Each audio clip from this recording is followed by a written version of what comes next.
kusangana zvakare pano paDestiny TV pachirongwa The Village. Zviri pano mhuri yeZimbabwe zvinotsemura moyo. Kutaura kwatiri kuita kuno tiri pari kusvikira mimwe yemitumbi yawanikwa zvakare mumvura. Tichitaura nevazhinji vakanga vachimirira hama dzavo. Vazhinji vakanga vaine chivimbo chekuti mushure memazuva mitumbi kana munhu anga anyura yaizoenda pamusoro. Zvinova zvinhu zvaitika nhasi uno. Pava nemazuva vanhu ava vanyura.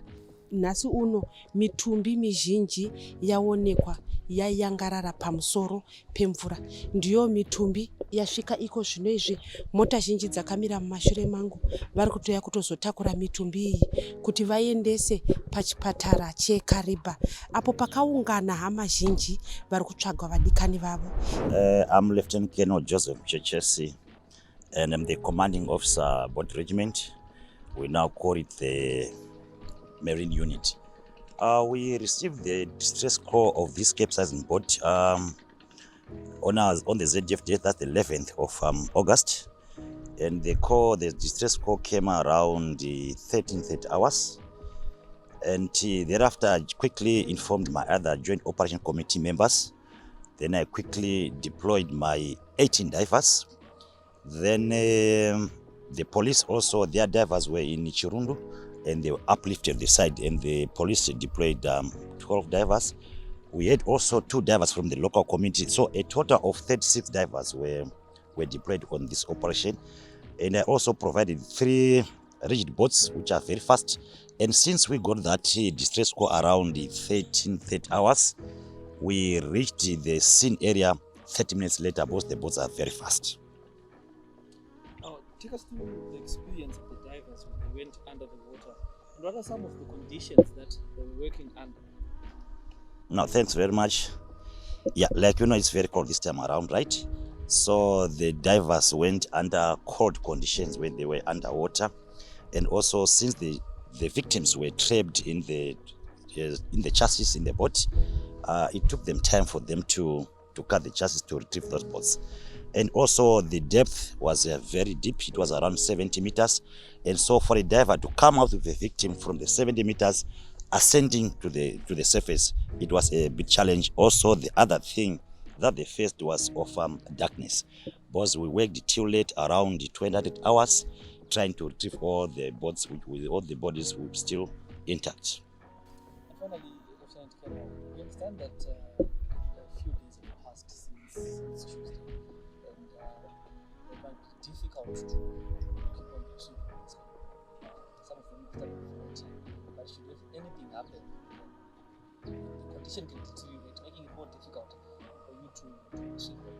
Do you remain hopeful, given the long list of people that are saying relatives missing? Do you remain hopeful that you'll be able to retrieve everyone? Yes, 100% confident. So far today, we have managed to retrieve 22 bodies, and the rescue operation is still going on. And yes, this is the 5th day when the tragedy happened. But if you can check the milestone that we've gone, it means we are confident that we will manage to retrieve all the bodies. It's like on a normal hot weather, it takes the bodies to float, to ascend to the surface within 3 days. But now that is very cold, so it takes a bit longer. And we are expecting in the 7th day, everyone will be ascending, will be floating on the surface. So we are confident that, I assure you, we will get all the bodies there so that they can be buried down wholesomely. Taura nehama zhinji dziri pano, vamwe vari kuti vari kutsvaga vanhu vanokwana kuita vana, vamwe vari kutsvaga vanokwana kuita vapfumbamwe. Tiri kutsvaga vanhu 9 kubva Chipiri tichisvika pano tichitsvaga hama dzedu dzekubhinga. Pana tezvara vangu nemwana wavo mukomana, vanova bankuru, namai guru nemwana wavo, kozoita vana vasekuru vangu 2 vasikana havasati vawanikwa. 1 wacho ndiye akawanikwa. Zvichireva kuti kumuri muri kutaura kuti pakashayikwa vanhu 10, 1 akawanikwa, 9 havasati. Ndizvozvo chaizvo. Saka pamuri kutsvaga mitumbi apa muri kuzvifambisa sei? Panoinzwa mitumbi pano pachipatara munopinda munhu uchiona mitumbi yese kusvika wawana hama yako? Ndizvozvo chaizvo vanhu vari kupinda vachiidentifya kuti vatarise mitumbi.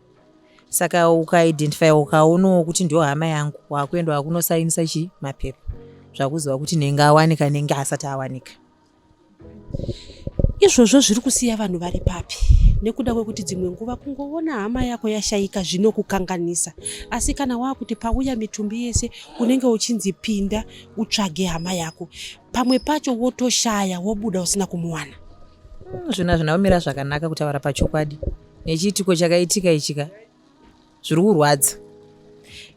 Kana kuti ufunge kuti vanhu zviri kurwadza handina kana matsanangurira ndinokwanisa kuita nokuti zvakaitika hazvisati zvamboitika. Isusu zvedu takazozvarwawo zvedu makore aya, but kubva tazvarwa ndekekutanga kunzwa chiitiko chakadai. Saka zvinhu zviri kutotinetsa zvokuti kana kuzvitambira zviri kutinetsa.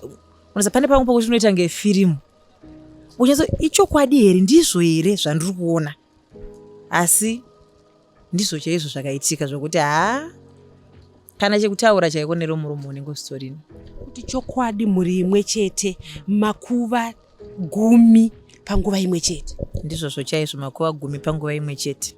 Saka vamakawana mati mavaradzika here? Havasati varadzikwa. Mati imi muri kutsvaga kubva kubhinga, zvichireva kuti kana vanhu havawanikwa muchange muchitoenda kunovaradzika kubhinga? Ndizvozvo chaizvo, kunenge kutoenda kubhinga kunovaradzika. Chikepe ichi makambochikwirawo here? Ndo chikepe chatotokwira nokuti ndo mode of transport yedu yatotofamba nayo, ndo padhuze. Kutenderera kunorova siya kobvu tichidai uko kure zvisingaiti unogona kuita 3 days uri muroad. Saka apa waiziva kuti ukapinda muno mukariba bosi togara kumarural areas. Saka ukasvika ukakwirawo chikepe wakupinda muno muurban wakutsvaga zvaunotsvagawo pane vanenge vachidzidza muno. Kana wakudzokera unoziva kuti ndikasvika ndingosvika ndichiwana mota ndonorarira ndakumba. Saka ndo yanga iri mode of transport yedu, ndo zvanga zvakatotirerukira zvinhu zvatatojaira kubva tichizvarwa isu takangowana chikepe chichifamba chiri mumvura. Saka tanga taitonzwawo kutofila comfortable, kutofila safe sevanhu vari mubhazi, nokuti kana watojairawo kukwira bhazi kana mota unenge uchitofila kuti ndiri right. Saka isu hatina kana chaimbotivhundutsa because tatongojaira kuti ndo mode of transport yedu, hataimbozivawo kuti pangazoitikawo zvakadai zvatasangana nazvo izvi. Pachitaurwa panonzi panga paine vana vechikoro vazhinji vakanga vakuenda kuholiday. Sei vana vazhinji vekumhiri ikoko vachiuya kuzodzidza kunoko kukariba? Kumhiri ikoko hakuna here zvikoro zvinonyatsokwanirana nevana? Zvikoro zvinokwanirana nevana zviripo, asi mabasa anowanika kuurban kunoko. Saka mubereki anotora mwana wake ogara naye kuno kwaanenge achishanda kwaanogara, kuenda uku kumaholiday, kuenda kumusha kunoona vabereki vanenge vari kumusha. Hazvizoita kuti vana vagare vachikurira kuchirungu. Vana vanofanirwa kuziva dzinza ravo, vanofanirwa kuziva kumusha kwavo. Saka ndo zvakaitika pavana vakawanda vechikoro vaienda kumiruku, vaiendawo kumusha kumaholiday kunoonawo ana mbuya ana sekuru kumusha. Zvikoro aiwa, zvikoro zvakawanda kunotodzidzwa, hakuna kana dambudziko. Asi kuti mubereki anenge achiti kwandenda ndakagara ndokunofanirwa kugarawo mwana wangu achigarawo ari padhuze, kana chiri chikafu pandenda jiro ndo panojirowo mwana wangu. Mama, mataura kuti mimi munobva kubhinga. Kubhinga kunotaurwa tonga. Zvichida muchitonga mungataure zvinhu zvakaitika kumhuri kwenyu nenyaya yeboat disaster iyoyi yauraya vanhu vakawanda? Chakutanguna anyaya yabhoti yakabhira mumanzeri. Bhoti yakara mabhururesu mangi kutangwinina kuzvamwamora. Imeme ndiri muzigara wamamora asi ndikwetwe kubhinga. Mwamora mwakafa mabhururu mangi singistaitipe. Gati yakubhinga kumasizigara vangu imeme. Basizigara vangu mwana avo musankwa muka mwana avo amuzukuru avo, then kwaita vamuka sekuru wangu avana vavo po amuka muromba angu wakazimina mpamunyawo. Nzizi yakachitika vantu mbangi vari kulira vantu umuntu mukariba takasvekerwa zimwe staitipe akubhira kwakaita bhoteri. Bhoti isweswe muriko kuno svetikarako kuno kumenda bhoti ndiye ari mode of transport yesuswe yakwenzga swe njari tirerukidhire zvekukwenda kuzvamo muno mukaribha kati zvamo muno vamwe parasika akavaitazika kwakuodha zigogo kuri mburi kuri vahararoko ngavajoka mpumputa ari kuinda pamuya wakamba mupia afifa akuya kung'anda kuzunguruka yeibhazi nkuriri rizunguruka risikamusiya kobvu vantu vazi kudya ta mota zingakazituka kuchirimba vaya kubhinga vaya kwamuhararo kuri mota zingakaziriko asi mburi kuti awa ni nzira yari mfifi kuri ndiswe itari kukwanisa kuenda anjiyo ende ni nzira yanji tari mvwide kuti tari safe buri bunga kabumvwide vantu vanga bari mubhazi mbumbu tingakati mvwide mbutakari kumvwa areso asi mburi zinthu zijanika murodhi murajanika accident vantu bhazi rirabheuka vantu vafa nzizi fene nanzizi asi nchigambio kuli ntiswe tivajitonga kuzvasveme ndiri mwanike twangu kuzvakandichizyarwa kusika mpondivede ino kapya kuti angona kubona ziyakachitikezi kuti vantu vangi vafidha mumanzi kuti ziyakaitikana panapa tiri kuona vanhu vakazara panapa vauya kuzotsvaga hama dzavo pane mitumbi yawanikwa imimi ihama ngani kana kuti makamirira kuzotsvaga ani panapa wandakamirira kuzotsvaga panapa mwana wangu anoitwa Desiree Shereni ane 16 years aidzidza paNyamonga High form 2 zvichida kuitira kuti vari kumusha kwamunogara imimi mungataura here muchirudzi chamunotaura kumusha zvakaitika kuno kukaribha uye kuti imimi marasikirwa nani right kuvantu mundikalamba pakumunzi kweshu kutikala ndakwambula chitonga lino imerwa kangu nitekwa ni Jesus Shereni kulushovo lweshu kuzwa nandiriri lyakatalika kujalwa kwa mulonga oyu tajinabonegede pe lakachitika lwendo oluno mabhururu eshu akasinyika asi mukusinyika kwa lushovo lwa mabhururu eshu imemerwa kangu ndirike mu mizezo yangu amukubona kwangu tandinachishoma pe kuti chirike jijiyanda kwa kukhalirwa hansi kuyandula mumugowa kuti na mushovo weshu wakwamola nchinziza chitika mizimona kuti bantu jeshu yatisiya kuti kube mibiri ilibo buminji ikonzya kusinyika mumenda kambo alibwa suno tatinahiba kuti bonse patanaboneka tiya kubabonana kana kuti kuliwa mataka akujaniki zvichireva kuti mimi muri kuti dai mawana henyu mutumbi wemwana wenyu makwanisa kumuviga nichonzyo iswe titovera mushure winda ampera nguleza leza nguwa kutalika kuti konza kulika kumpera kuti lagereza natungamina mulizi yonse zitovera tiswe titovera mubiri wa mwana wangu inanga ndaujana ngandenda ngandiya kuyobola ngandirira ngandiji kuti mwana wangu paka sinyikira pali aikona kusinyikira mumenda pe mwali kukala abasyanene bakazyala tata techi ndalikuyanda pe ndalikuyanda kuti mwana wangu inanga waboneka ngandijiba kuti mwana wangu ambo mpaka palelera mpali kuitira lya junza ndikakushale mbo history yakuti mwana wangu mu board ya government mpaka bira nindaka kumuyobola nguli oloba yakutobera abana bangu bonse ndikakubabuzi kuti piwa ali yakasinyikira bululwa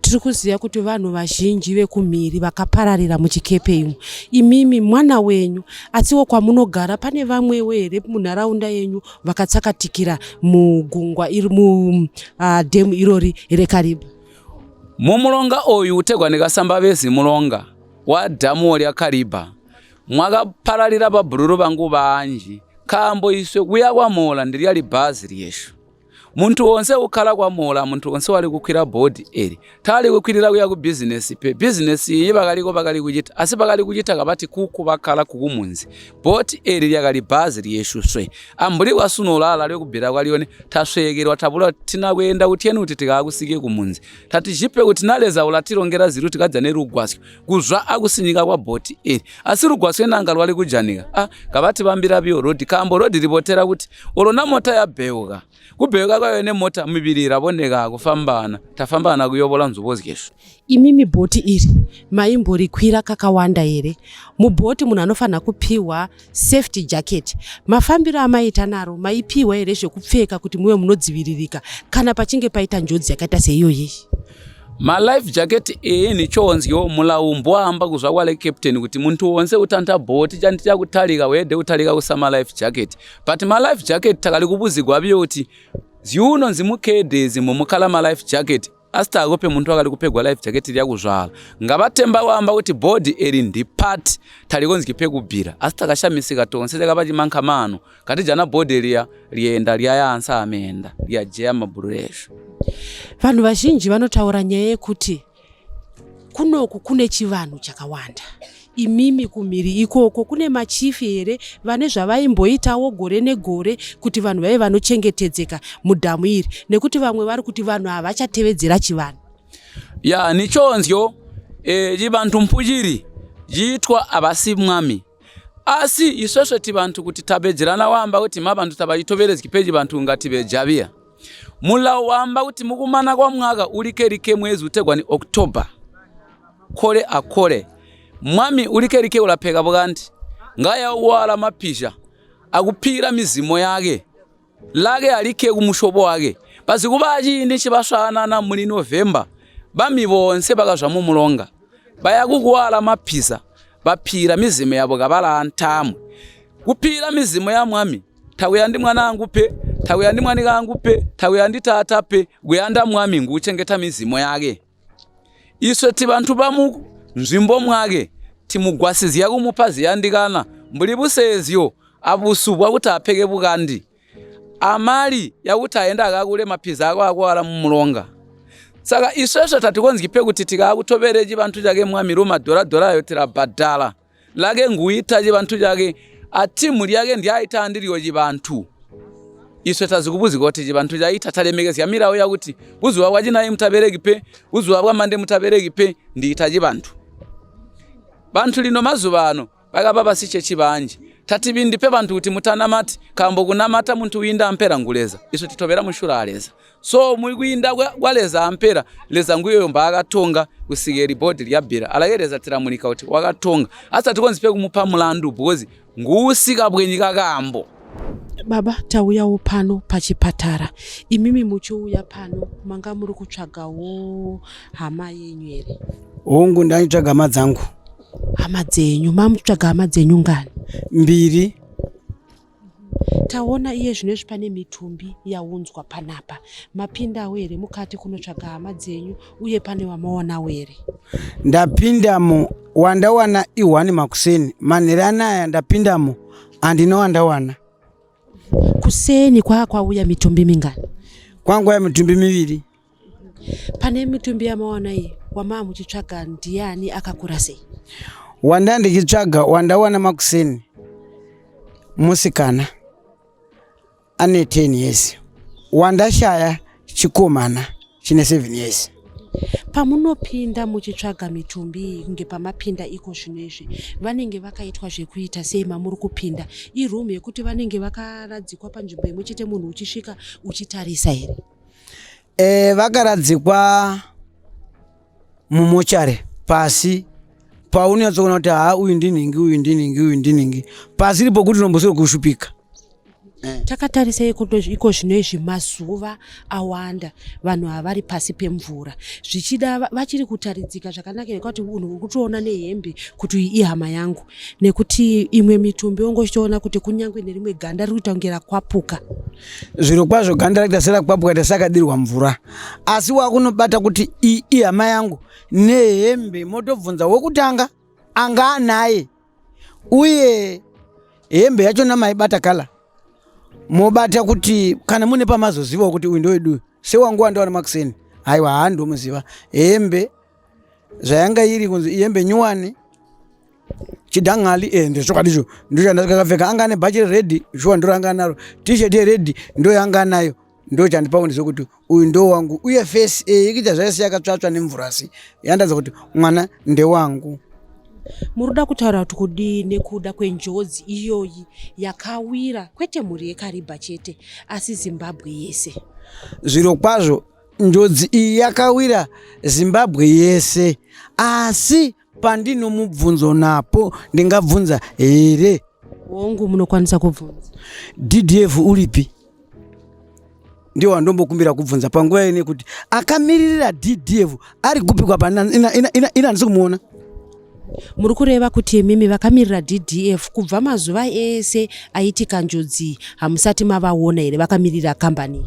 Inini pa 3 days idzi handisi kumuona chero anotsvaira zvekuti anotaura kuti ini ndindakamiririra ini handisi kumuona ndekuti inini handidi kutaura zvokuti anonzi akamboka kuti akazenge ndoda kutaura pangu panoita sei pandaona.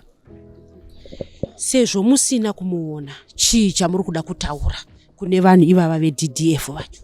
Chandiri kuda kutaura ndisina kumuona kuvanhu veDDF ndechekuti ndinotaura ndichiti kudiko pahama dzangu mwana uyu akabheuka ari mubhoti raani dai ranga riri bhazi ramarasha dai nhasi marashaka ndinaye apa kuapa ndimotaura ndichiti kudiko achanondimiririra ndiani achamirira DDF wachona ari kupini takura mwana uyu ndo chete paunya kundibata ipapo. Kuti varidzi vechikepe hamuna kuvaona zvichireva kuti hapana weDDF akauya kana kuzobata vanhu maoko kana kumbotaurawo kana chii? WeDDF ini handina kumuona kuya kuzo ndibata maoko kana akabata vamwe musi wekutanga ko nezuro wacho vanhu vaungana ko nhasi pondo unoradzika uripi nokuti pane shona yaenda kuti mhinduro nyoro inodzora kutsamwa chidai ndunzira vanotsvaira payadhi pavo kuti ndinda kuzomirira DDF nokuti vanhu vakawanda chero kungotorawo hwindi murengi kunzi iwe ndandimirira ndozvinzwisisa kuti zvinhu zvaitika kwapa aripi. Manga mava nemazuva 3 muchiuya panapa maiswera pai muchidyei uye mainge mauya nei kubva kwamuri kugara muchiuya pano pachipatara? Musi wekutanga ndakauya ndichibva kwandaibva kumbire nezvikwereti kusvika pano ndikasvika ndikavata pavharanda remashopu mangwana kuno mwakanga kutobandwa kune shumba kuno kutsikwa nenzou ndazoona mwati iwe uyai muvate pano pachikoro tokupai mbatya dzamunochinja munopuwa zvokuti munogezesa kubva ndauya handizivi mvura yekuti ndonogeza ini ndonogeza nei handina kana chokutsikisa majaha wangu rimo mutoireti imomo hapana nanhasi zvese ndingori padambudziko. Zvichireva kuti muri kugara pachikoro iye zvino izvi? Ongu ndabva pachikoro. Asi muri kukwanisa henyu kuwana rubatsiro rwezvekudya uye pekurara? Ongu haakudya nokuvata madhiribo. Inini ndinogara paurungu apa ndauya kuzotsvaga mutumbi wevana vesawira wangu andoshanda naye anonzi Samanyanga akashayikirwa nemudzimai wake nevana vaviri so nezuro takakwanisa kuradzika mwana wake nemudzimai so apa tiri kutsvaga firstborn yake ndosaka ndiri pano takamirira kuwana firstborn yake zita ndonzi Tapuwa Gomo. Chii chamuda kutaura pamusoro penjodzi yaitika iyoyi muKariba munomu yekuti yasiya nyika yese yeZimbabwe iri pamisodzi? Chinhu chakaoma, chinhu chakaitika vanhu vasina kutarisira asi tinongoti vanhu ngavarambe vakashinga. DDC vataura kuti pane vakapa mari inokwana kuita 20,000 apo mhuri yega yega yakashayikirwa kana kuti munhu wega wega akanga ari muchikepe ichi vari kupiwa mari inokwana kuita $100 pamunhu uyewo pane mahampa akapiwa kune makambani mazhinji akaunzawo zvinhu zvekuti zvibatsire vanhu ava. Ini ndiri kutaura ndozi Mr. Mutetwa R, the DDC for Kariba. Ndandichida kuti tipe update as I promised yesterday kuti manheru iyi toda kuita meeting at 5:30. Saka I need to advise you of what is happening. For today takwanisa kuwana 23 recoveries. Ndo watawana so far. But the information we are getting it slowly zviri kufamba. Ndo zvaitika zvora nhasi. But mangwana we are continuing. I know kuti zviri kurwadza tese tiri kurwadziwa. Nesuwo tiri kudi tine dambudziko redu tese. Vakomana vedu vari kushanda variko. Havachaiti vachizoka kuno. I know some were thinking kuti hapasina nokuti vanga vari based pakamba apa. Iko zvinezvi vakugara ikoko. Havasiri kuno, they are now based there. Saka musati kumubva kwavakaita pakamba apa vasipa ayo. Timu ririko kuground. Asi pari zvino ndokuti every day tingomuka tichienda kuground. Saka for today only we have recovered 23 bodies. ndo ziri kuuya muchitibatsira kuidentifya. Mangwana in the morning we will continue doing the same. Then for the survivors vatinavo vaya kumahombekombe primary school taisa mabhazi edu maviri vasimuka nhasi kuti vaende vanondoperera kuCharara, ndo kunoperera mabhazi iyayo. Then vanenge vane machallenges don't hesitate to come to us. Isusu tiri kushanda secommittee yedistrict civil protection tiri kuhurumende and we are there to support you. Zvetokwanisawo tinoita, asi so far we have done patinokwanisa. Saka ndiri kuti izvo zvizvi tapa 23 for today only. Saka mangwana vanenge vashaya vasipo apa hama dzavo musaora moyo, let's keep on praying. Ndofunga zuro takaita organize zvese madzimambo, they are busy doing traditional services avari kuita vari kumamisha avo. Vedzichechi takavakumbira, tine mapastors fraternity tikati ngavaite zvavari kuti vana vawanikwe, handiti? Saka we hope kuti every person ari munyaya idzi achawanika. Ngatisei zvinhu muna Mwari so that tinobatsirikana. Dambudziko iri ratiwira nderedi tese. Then ndandichikumbirawo chimwe chinhu, tine mahambasi for all vakashayikirwa nevavo vakawanikwa vari vapenyu. Hapana anoenda asina chinhu pane zvatakawana. Tiri kuti isusu pane vatibatsira vatingati tachema nemi ezikariba. Saka pane chatiri kuwana, each and every person angari mudambudziko iri ari kubatsirikana. Saka office yedu yakavhura 24 hours, tiripo pacommand center to assist you. Saka tiri kuti mahamba ariko ende twakutenda vanhu vari kuuya nerubatsiro. Tinaye vanhu vakatibatsira, muri kuona vana Moonlight vava, vana Doves, vana Nyaradzo, vana vakawanda maningi. Then we have got CAG vakauya nemagroceries, we have got vana Zara vakatipa mari inoita, vakatipa mari inoita 20,000 US. Vakatipa futi fuel yangashandisa mabhoteri kuti atevere vanhu. Pa 20,000 yacho atakapiwa iyi ndo yatiri kupa munhu umwe noumwe ari ku $100 yokuti aende achindopedzisa pakati chikamu chedambudziko rake. Vese vakashayika vari kupa $100, vapenyu vapi $100. Saka if you add up the sum yacho yese inokuudza kuti it's almost 17,000 somewhere there. Inobva yatopera mari yacho. Saka hapana chatiri kuti toda kuzama kubatsira, changouya tiri kupfuudza ende zviri kuuya tiri kuzvigamuchira. Kwamune muri kwese takanyora madetails.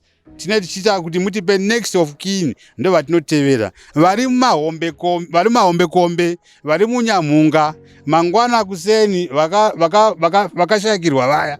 You can come to the office kwa DDC mozotora $100 atakapiwa nezara aya. You can still come and reclaim your benefit. Zviriko. Saka ndiri kuti ngatisaorai moyo, ngatingoisai kuna Mwari kuti no, wese ari kushayikwa achadini, achawanikwa. Ende government yaitawo zvakanaka, iri kupindira nezvinhu zvakawanda wanda. Ngatingozivai kuti dambudziko redu ratiwira iri idambudziko rawira nehurumende yedu. Saka president wedu achatibatsira kuti tiyambuke padambudziko tasangana naro. Ndingapedza nguva ndichitaura, but chokwadi chekuti tiri kushanda day and night so that we can recover vese vari missing kuti vange vachiwanika. Ndo shuviro yedu as government.